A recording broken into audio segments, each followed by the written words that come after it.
Yeah. Mencap Disability Right and Policy Self-Advocacy Group. Welcome to our Learning Disability Awareness Training. Welcome to DRAP Self-Advocacy Group's training session. We are here to tell you about people with learning disabilities, the obstacles they come across in everyday life, and how best to support people with learning disabilities. Right, we're going to do a quick icebreaker, and we're going to throw you a ball across, and when we throw you the ball, we would like you to tell us a few things about yourself, what your name is,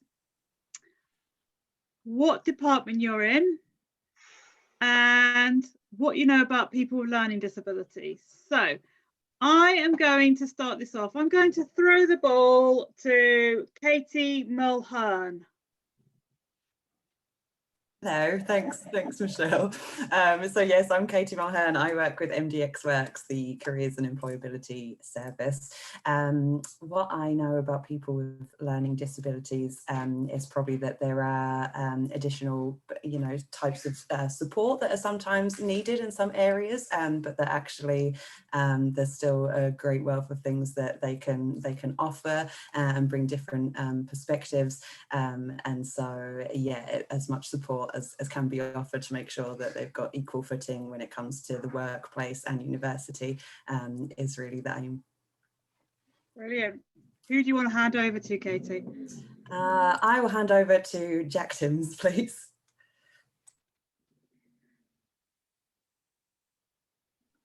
Okay, thanks, Katie. Hi guys, my name is Jack Timms. I am the engagement manager within MDX Works, so the same service as Katie, so careers and employability.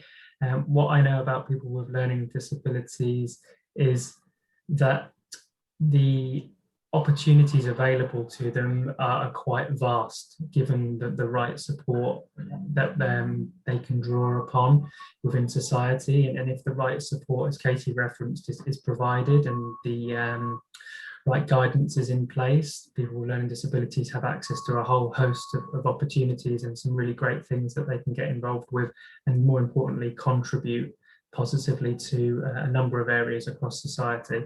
So yeah, that's my main thing around that. And I will throw the ball to, I'm going to throw the ball to Jessica. Jessica doesn't mind being on mic.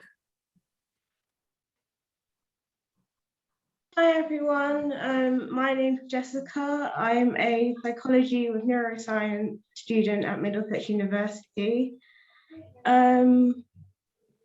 I know people with learning disabilities have additional needs, whether it's physical disabilities, they might have autism, or they might have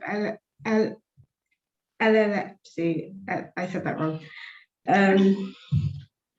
Yeah, that's what I know. Cool. Who do you want to throw the ball to now? Taylor. Hi, my name is Taylor. I am a volunteering at Mencap, and I got disability, learning disability, and autism and verbal dyslexia. Brilliant, hey. Who do you want to throw the ball to? I will throw the ball to Gentilal. Great. Hi, my name is Gentilal. I work at Brent Mencap. I'm a cleaner. I've got a learning disability, and what I know about learning disability is that people have to have an annual health check, and they have to go on the disability register. Excellent, Gentilal. Who do you want to throw the ball to? I don't know who's on it. Can I help you? Yeah. I've been looking at the name Acre. Okay, Acre then. I'll throw the ball to Acre.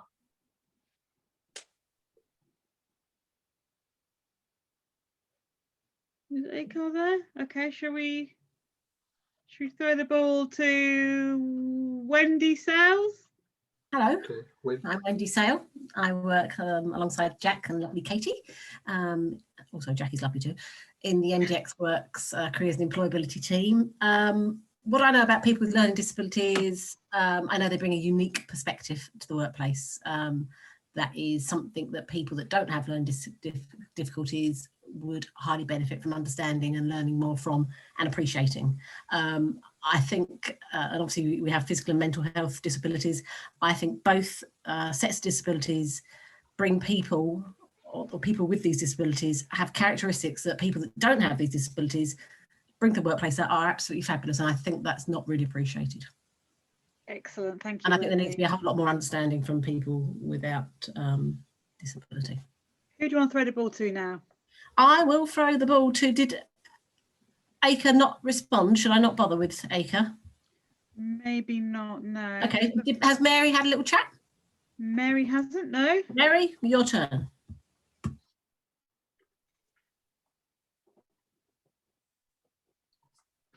Is Mary there? Should I try somebody else? Yeah. Can't see what the name is of the person here. So let's just press that. I've got sort of abbreviated bits of people's name now. I'm going to say the student whose ID ends in 62. I'm sorry if that sounds like I'm treating you like a number and not a real number. Number There was 7 ID at 62. ends in 362. Do you want to say something? Hello. Hello. Hiya. Yeah. My name is Ansumana Kuruma. Yeah, I'm a student of Middlesex University suffering from post-traumatic disorder. Brilliant. I heard from my colleagues, talking about the kind of problems. It's really it's a struggle. Because I've been there, I'm still there. So it's very really difficult. And again, I would like to be, be happy with people who are really trying to see reasons for these people who got the kind of problems. Because it's like you are living in your own world, not the world you live in here. So for people who are being, trying to bring you in that particular position, it's really hard at times. I try much as best I can recover, but the only way I was able to manage my own experience is through education. Because I'm here now, happy to hear from people, their views about it, and I can able to put that into practice more for me to forge ahead. But it's really a difficult situation. Brilliant. Thank you so much. Yeah. Who would you like to hand the ball over to now? Well, I see Traveller, something like that. Is it Travis? Is Travis. it Travis? Yes, Travis, yeah. Mm-hmm.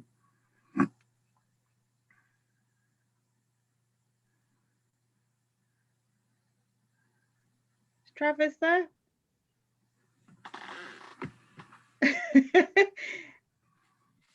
Hey, sorry, I think I was using the wrong microphone. Can you hear me now? We can hear you perfectly, Travis. Hi, nice to meet you. Hi. My name's Travis. I am studying, so I'm a student. I'm studying psychology of education. Excellent. What do I know about people with learning disabilities? Does it not depend on the person? I have ADHD and autism would be my best foot forward there, and I tend to work with neurodiverse and differently abled people in general, mainly autism, Down syndrome, and ADHD. But yeah. Excellent.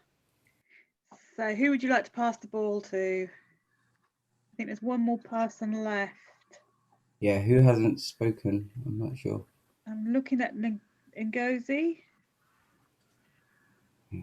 Hello. Hiya. Hiya. So, what's your name? Brent. Sorry? We can hear you. Okay.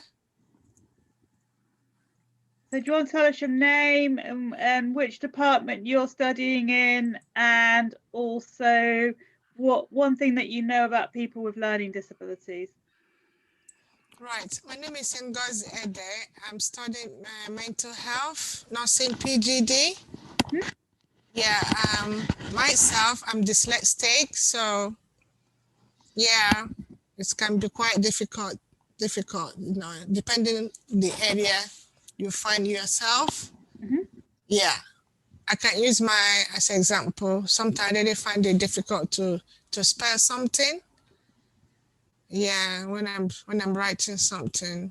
Sometimes I will spell well, but sometimes I can't even spell enough. I have to like wait. After a while, I'll be able to remember what I want to spell. So sometimes I just rely on my phone or my spelling.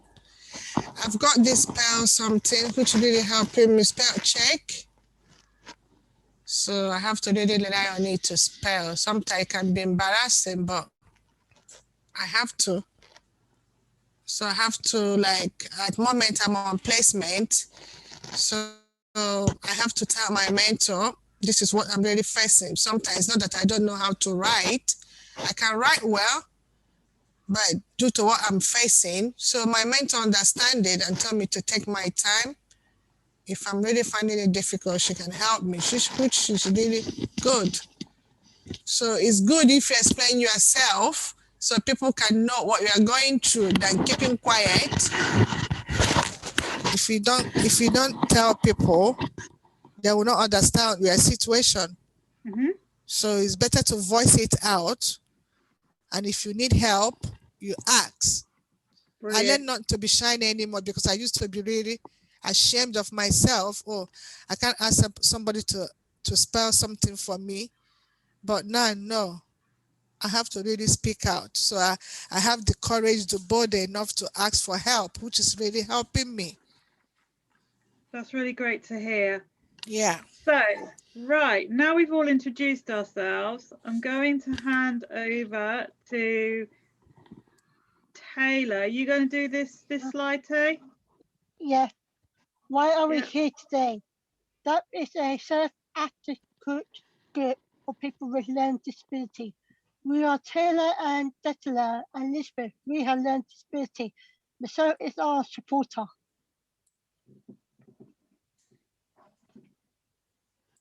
People with learning disabilities often need extra support to manage their daily lives. Sorry, guys, I went a bit wry there. What support do you think people with learning disabilities need for everyday life? Write down one thing a person with learning disabilities could use support with in daily life. So we'd like you just to write down and possibly keep it to yourself, because then we're going to ask you to wave it in the air if you've got the right answers. Yeah, because we're going to read out some things that people with learning disabilities need to have for support in everyday life. Are we ready for this one? Yeah, Gentilal. Yeah, I'm coming. Okay, everybody ready? Mm-hmm. Right, Taylor. Multiple and reading letters. Who's got that one? Anybody got that one? Shout it out if you've got that answer. Yeah, I'm lost.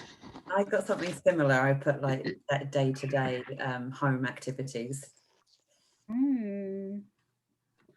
What's this one, Gentle? Shopping. Anybody got shopping? Yeah, I put that. Okay. Anybody else got shopping? Yeah, I put that one down. Excellent. Budgeting on money. Anybody got budgeting on money? I forgot to put the picture in there. Oh my God, that's not good. I put finance. Finance, yeah. Cleaning our homes. Anybody got cleaning? Oh, okay. Managing daily Some people need support to have a shower or bath. This is really important. Anybody got managing daily routines?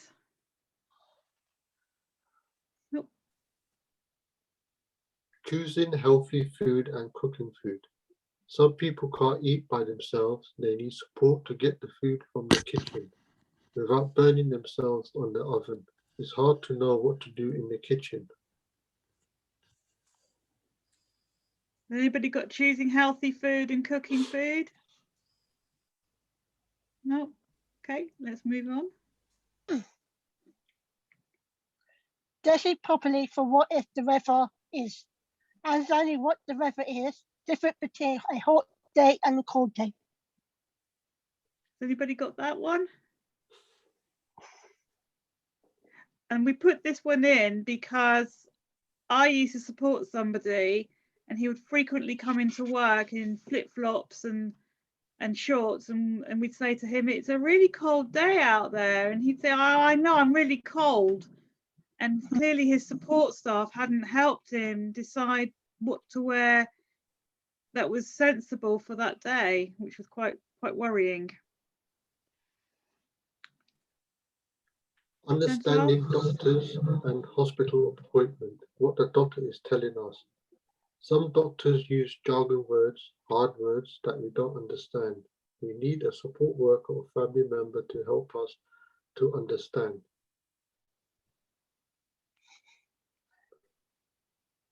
Is it my turn to read this out? Yep, it is, yeah. All right. People with learning disability need support worker to advocate, support them in everyday life skills. A good support worker will listen, be supportive. Speaking up and not taking over, not giving their own opinion, explaining difficult choices and situations, what the consequences can be. So we put all this in, didn't we, guys? Mm-hmm. Because why is a support worker important for people with learning disabilities? So that people with learning disability can get heard and they can speak up without getting interrupted.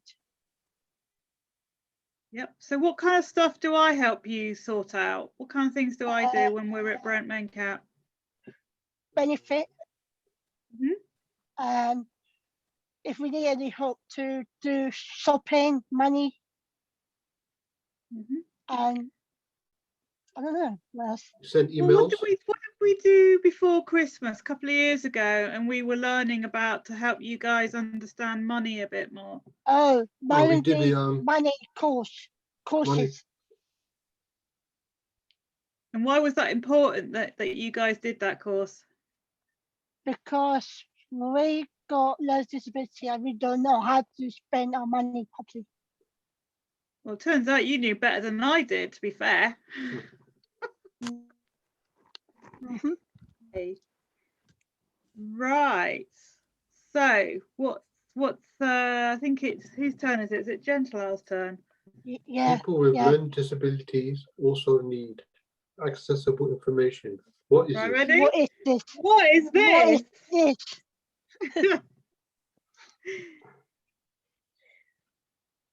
For people with learning disability, information that is easy to understand is very important.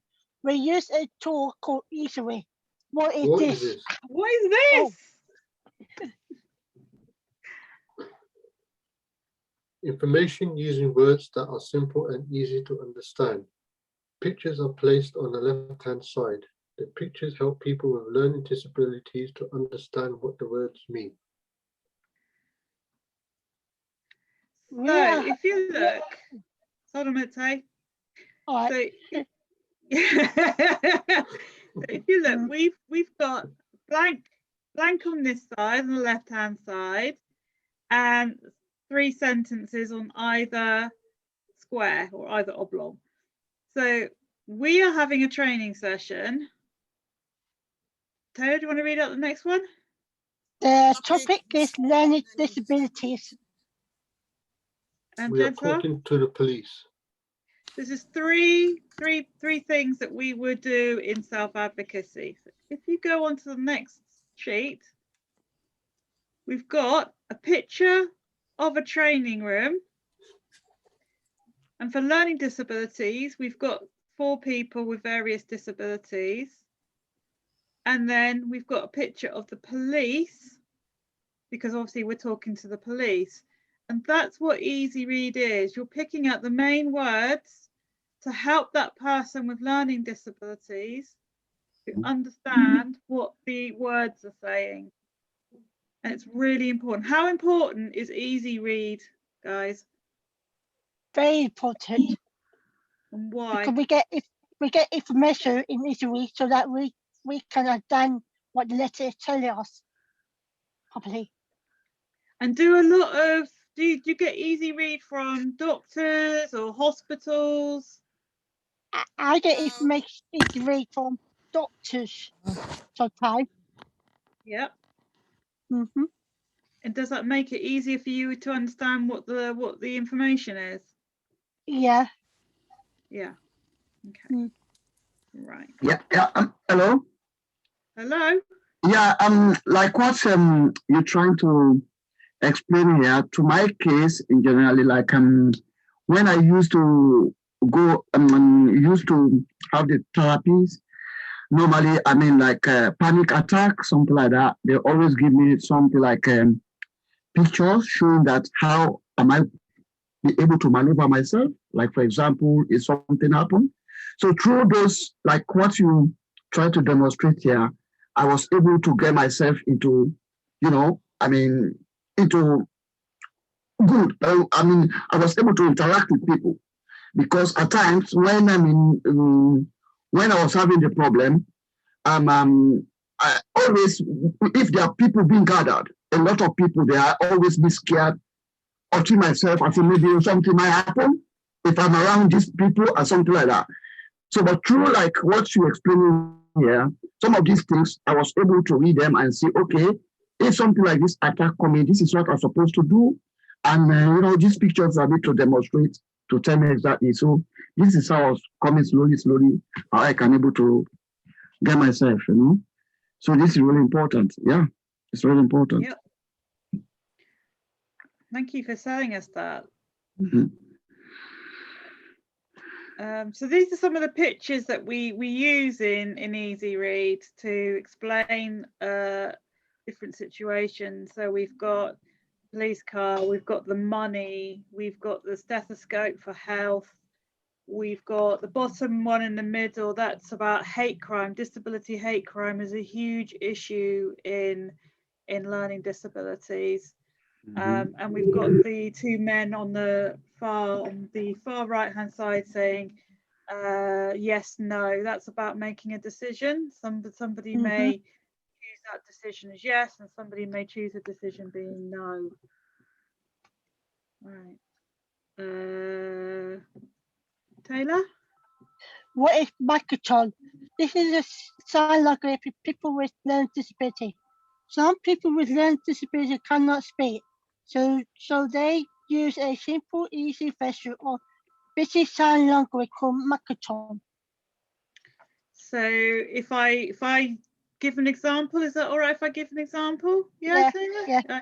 Yes, my name is Michelle, and you're pointing out the two things. The main thing is my name is Michelle, so my name and then Michelle. That's the two most important things. I'm going to have a cup of tea. I'm going to eat my dinner. So it's about having the simple words and not getting bogged down in all the detail again, because people with learning disabilities like to have their information in clear and easy and simple to understand. Have I got that right, guys? Yeah. Excellent. All right. What is safeguarding? Physical abuse, emotional abuse, financial abuse, sexual abuse, neglect, discrimination.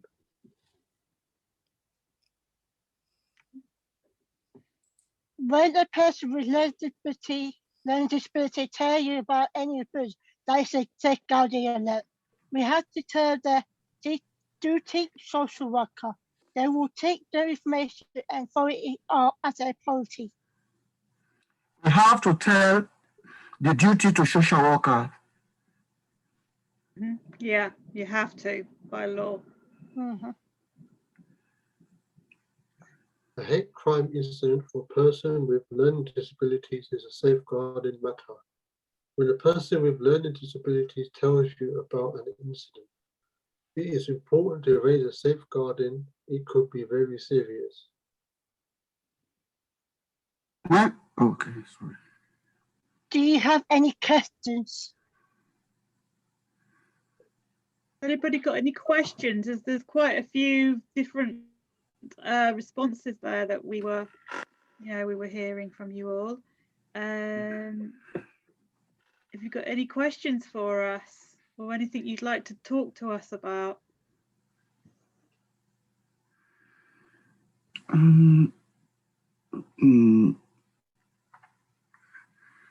Somebody's put something up in the chat. I have from Mary. Yeah. Mary, what would you like to ask us?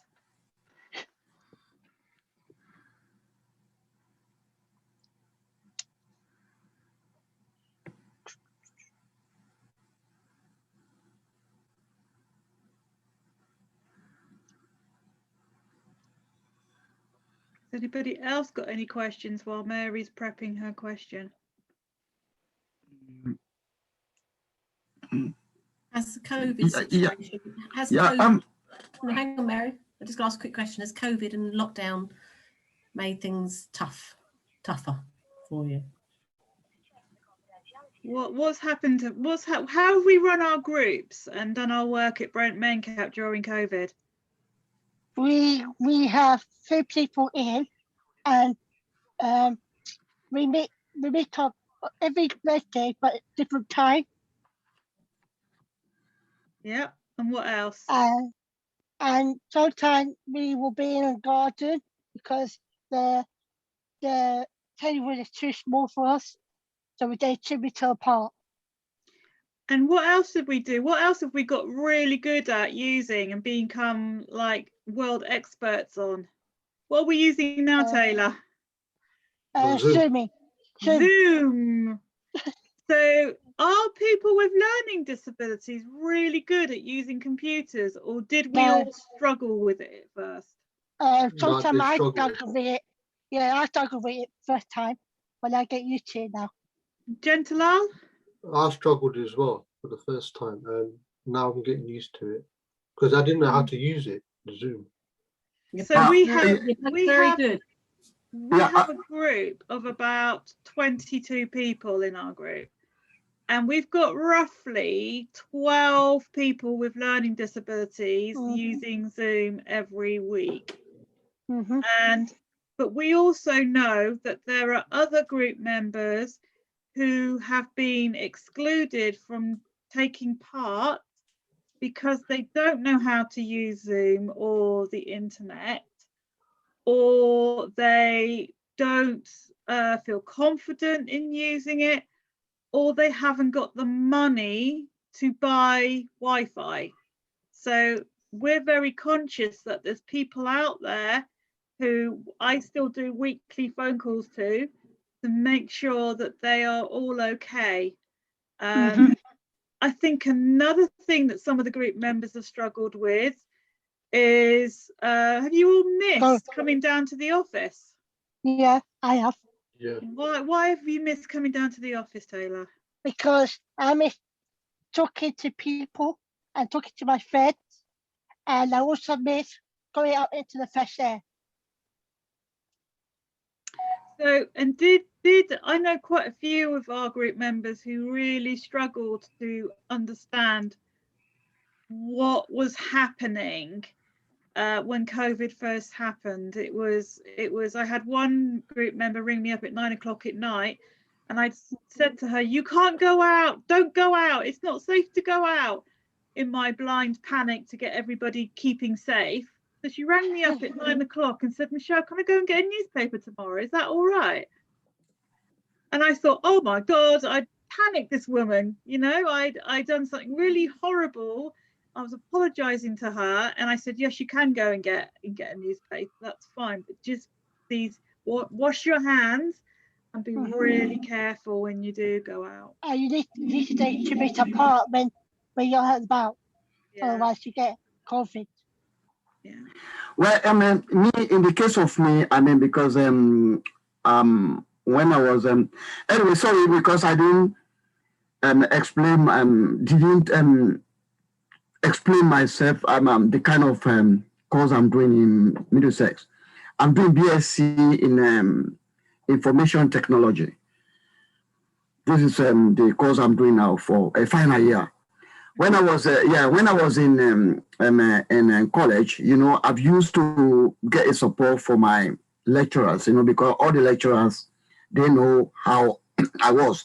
So at times in assignment and other things, whatever work I have, when I go back to college, you know, at that time, you know, face to face. So hopefully, luckily enough, when the COVID came in, that was March, we locked down. Most of the syllabus have been covered already. So when I get back home, was just like now, but we have been using how they call them, Team. We have been using Team at that time. So I mean, I can just easily get communication with my lecturers and just say, okay, we have learned this. I mean, I'm not been so getting that kind of difficulties because I've been seeing them face to face. Okay, in the case of now, I've been in Middlesex. I never go face to face either to see my lecturers or who is teaching me and other things. So when I came here, I found it very difficult with Zoom. How can I do myself and not do this? But going on step by step, okay, now I can say it's a little bit much better because I can go through this, I can go through that. I mean, try to cope up with things. So this is how far I am now at the moment. That's really good to hear. So I'm noticing in the chat that Mary has put up her question. So is that, I would say that's in regard to safeguarding. Have I got that right, Mary? I hope I have. So how the process works if they have proof or evidence. I'm taking that's about safeguarding. She said absolutely. Absolutely brilliant. Thank you, Mary. So what happens when a safeguarding gets put in? Can Taylor or Gentle tell us, or do you want me to do it? You get a report. You need to like tell the manager of Mencap, and then they will throw it up as a priority. Is that true? I don't know. You're right, Taylor. Yeah. So sometimes you guys have come to me and told me something, and I've gone to Anne, and Anne is our director, and I said to her, I'm quite worried about this person. I think we need to put in the safeguarding. And so we've taken a report of the people or the person concerned, and then we've rung up the safeguarding team, and we said we need to put this in, and then it's followed up by the safeguarding team. And obviously sometimes it's been they've thought that it's nothing to be concerned about, but we've known, we know our people really well. We know what kind of support they need, and we know when they are having problems.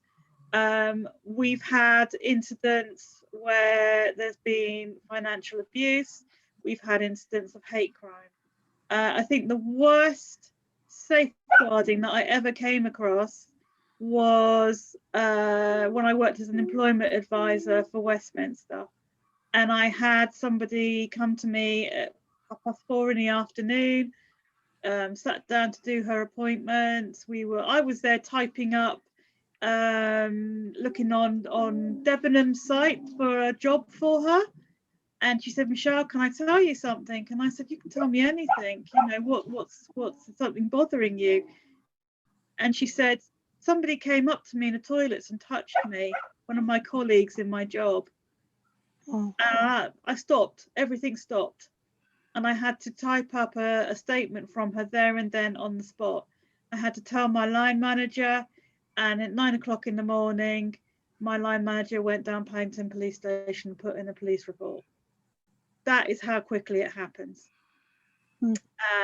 And that I was interviewed by the police. The person was interviewed by the police.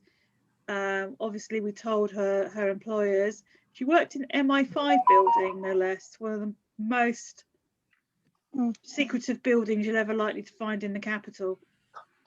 And it ended up that the person who did it to her was sacked, but it was never brought to court. And it's things like that that people with learning disabilities often feel that they're not believed, or they're not treated seriously when a safeguarding comes in. So all of you guys are going to go off and do your various jobs in the future. I hope that you will stop and think about when somebody vulnerable comes to you and tells you a story, and believe them, and make sure that that safeguarding gets followed up. I hope I've answered your question. Yeah, just to buttress what you are trying to say, I got the same experience that coming through, but this is between me and a council.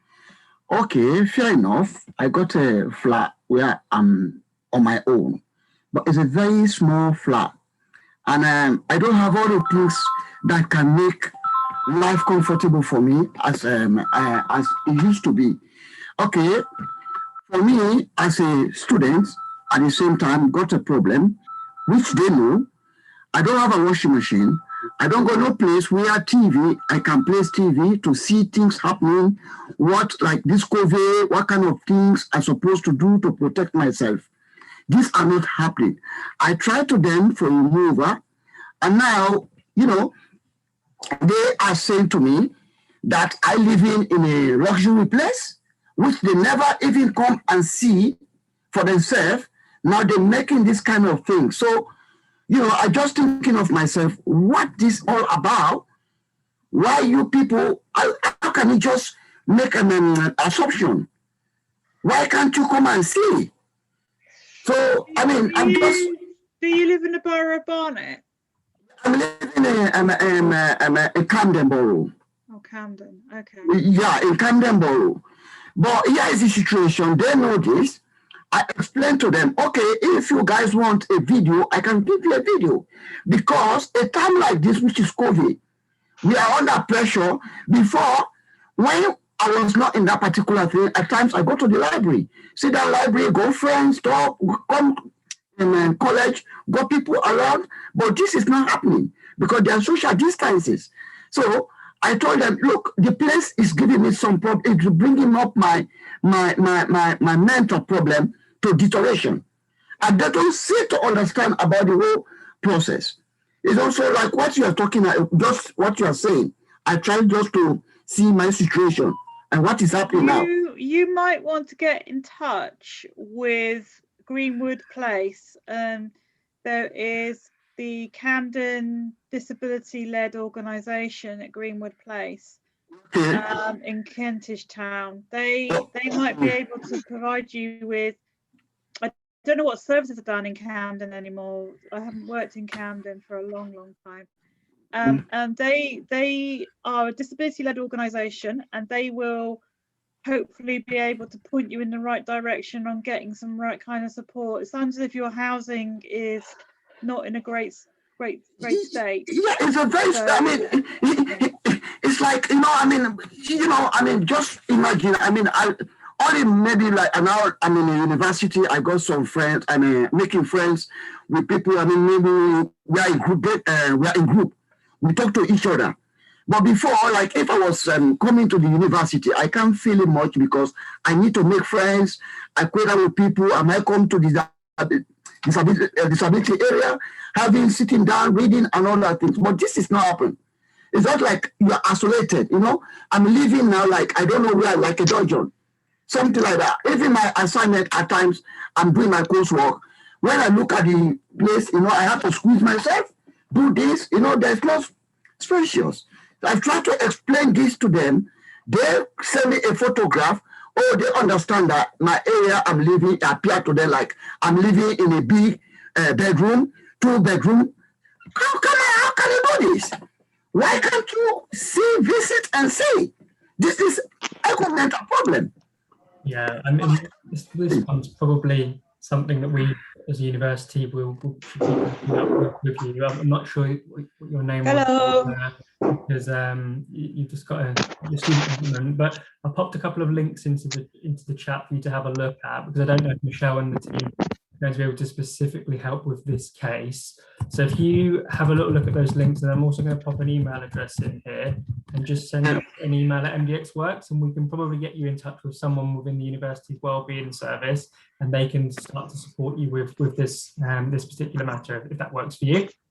Okay, thank you. Great, thanks. All right. Are there any other questions that anybody has? Hello, everyone. Is that you, Elizabeth? Yeah. Okay, hi, how are you? I'm okay. Elizabeth's one of our self-advocates here at Brent Mencap. So she was going to deliver the training session with Taylor and Gentile. Any other questions that you guys have?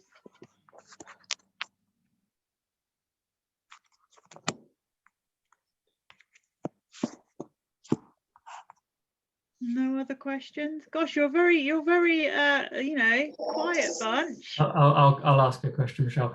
What would your advice be to someone who was looking to go and work in this particular area? So if you were to have students who may want to pursue a career working with people with learning disabilities, are there any particular qualities and any particular things they should be doing to start thinking about that as a career route?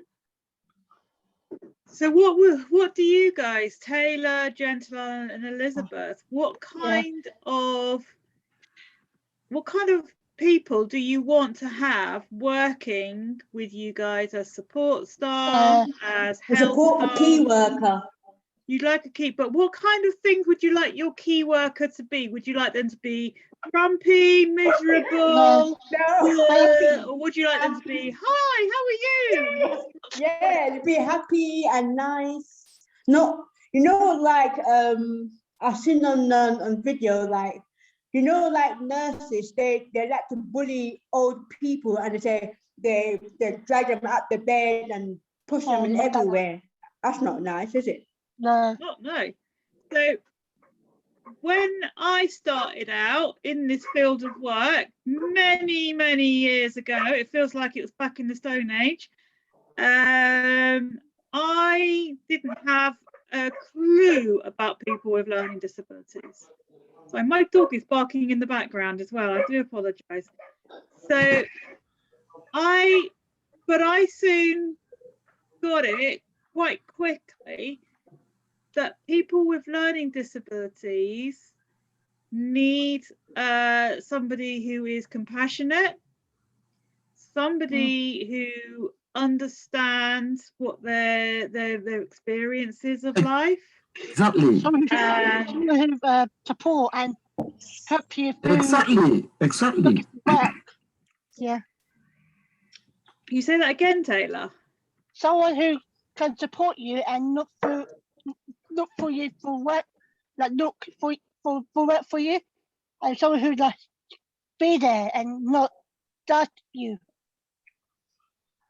That's putting it really well. Gentile, have you got anything that you'd like to add as to what kind of people, what kind of skills people need to go into working with people with learning disabilities? They need to have computing skills, be good at computers. Why do we need to be good at computers? Because you need to, you need to be good at sending emails, because if you're not good at sending emails, and it's no point, you know, doing it. So Why? If someone's having a job as a learning disability, and if they want a job, so they have to be good at speaking on the phone, speaking to people, like, you know, how to talk I to have to people do properly. a lot of phone calls for you guys. I do a lot of Yeah. phone calls, and I have to have the skills to be able to explain to people on the other end of that phone, like the DWP are big ones for not understanding people with learning disabilities. So I often have to explain about act as a mediator between the person in the call center and the person with a learning disability sitting beside me, and how, and explaining and breaking down information. I think that a lot of staff who work in hospitals or social services or job centres, they use too big language, complicated words that nobody really understands. And I have learnt along the way to be able to put information into easy read. And I think that is a massive skill that everybody should know how to learn and use. Anything else? I have.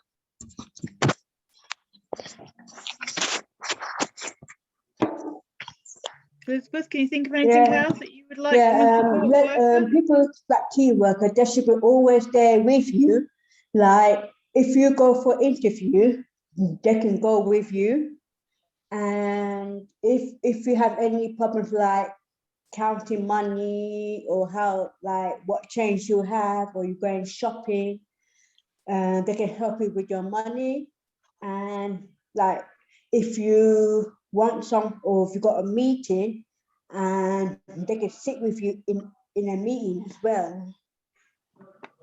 So a lot of people who work in the field of learning disabilities are aware of the term reasonable adjustments. And one big reasonable adjustment for our members is when they go to the doctors, that they can have 20 minutes doctor's appointments instead of 10 minutes. And that's a massive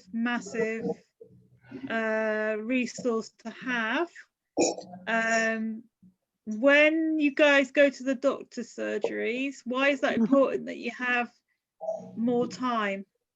So that you can speak to them and they can know how to deal with learning disability people.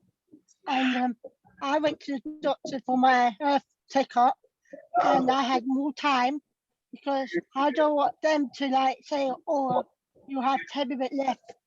I want more time for them to do my own checkup.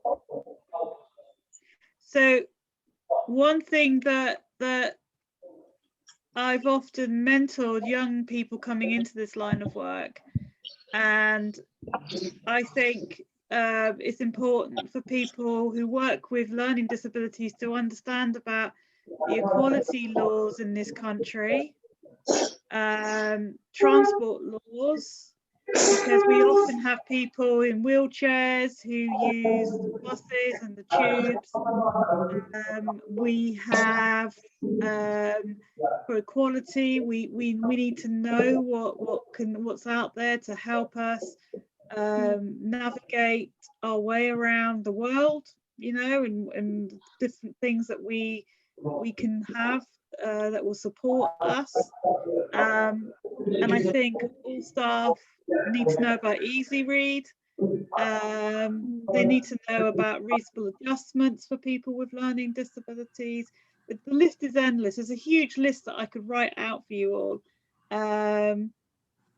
Yeah, so it's yeah, and I've noticed Jack's put up Macathon, and that's a massive one as well, because you could be working with people who have complex needs, but are really in tune with the world. They just can't tell us in the traditional way. So they use pictures, they use sign language, they use digital tools to be able to communicate. So it's really important that all these things are taken advantage of, and when you go for a job interview, that you'll be able to say, aha, that lady Michelle, she told me about this, and you know.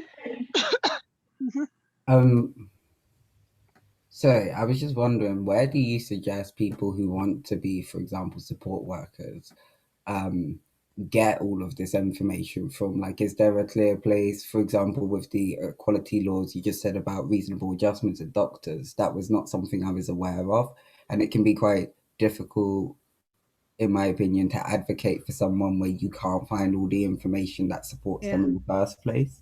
If that makes sense, like if you can't find exactly what they're entitled to, what changes the doctors should be making and things like that, then it's a bit harder to actually support that person. Does that make sense? You're right. So a lot of this Resource information or is, I mean, if you Google reasonable adjustments, the information will be there in various different organisations have put together information about reasonable adjustments. I can email some organisations over to Jack and he can spread the word for you all. I would also say come down to Brent Mencap and meet the rest of the group and hear it firsthand. You know, volunteer or get a paid job role at a local organisation. Support work is one of the best ways to know about what people with learning disabilities actually need from their everyday life. And it will ground you and it will make you realise that, you know what, the world's not so bad actually. It's actually a good place. I have always found that people with learning disabilities are incredibly supportive and incredibly understanding of the world around them. I have epilepsy and I frequently ring up the guys on a Wednesday morning and say, sorry, I've had a seizure the night before. And it must really, does it annoy you when I do that? I think it would annoy me. No, it doesn't annoy me, but I have to say, or get well soon, or stuff like that, to make sure that you're all right. And I always find that you guys will message me and make sure that I'm okay. And that's it. It kind of works both ways, doesn't it? You care about me, I care about you. You know, I've worked my whole career with people with learning disabilities, and it's one of the best lines of work to go into, in my opinion. Yeah. Any other questions? I can't remember. Oh, blimey, it's 5:02.